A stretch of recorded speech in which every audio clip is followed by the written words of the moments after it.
Понекогаш младите не се доволно свесни за својата иднина. Се одлучуваат да студираат било што со надеж дека еден ден дипломата ќе им донесе работа. Но секогаш не е така.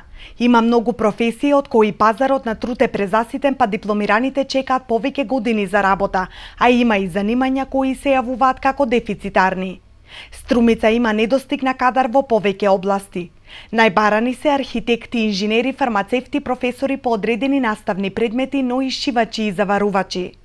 Ова се само дел од занимањата кои според Агенцијата за вработување се барани струки на пазарот на труд. Можам да кажам дека во Центарот за вработување во Струмица од досегашната работа имаме неколку занимања кои што се појавуваат како дефицитарни на пазарот на труд.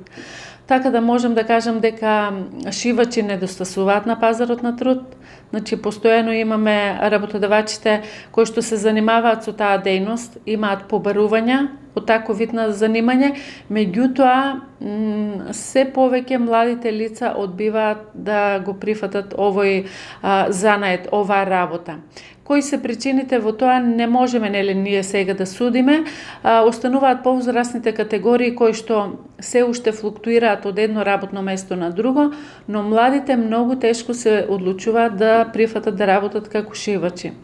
Понатаму имаме дефицитарни занимања од областа на заварувачи, имаме дефицитарни занимања од високото образование архитекти, градежни инженери, фармацевти, фармацевски техничари.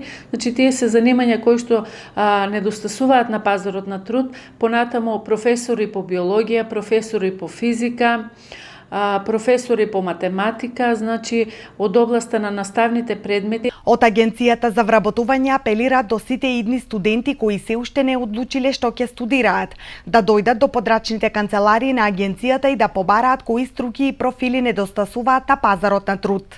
Ова е од причина што после студирањето полесно ќе можат да најдат работа, рече директорката Ѓоргиева.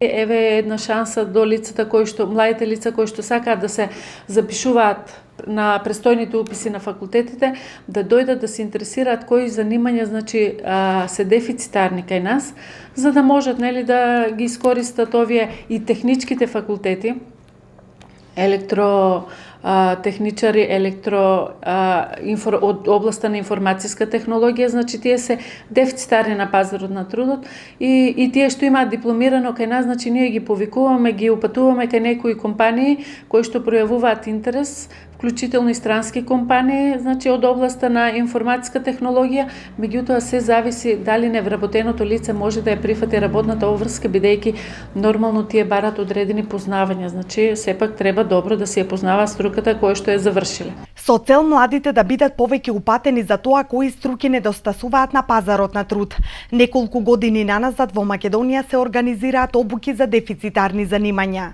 Преку истите се градат вештините и знаењата кај невработените лица, и тоа токму тие кои што ги побаруваат работодавачите.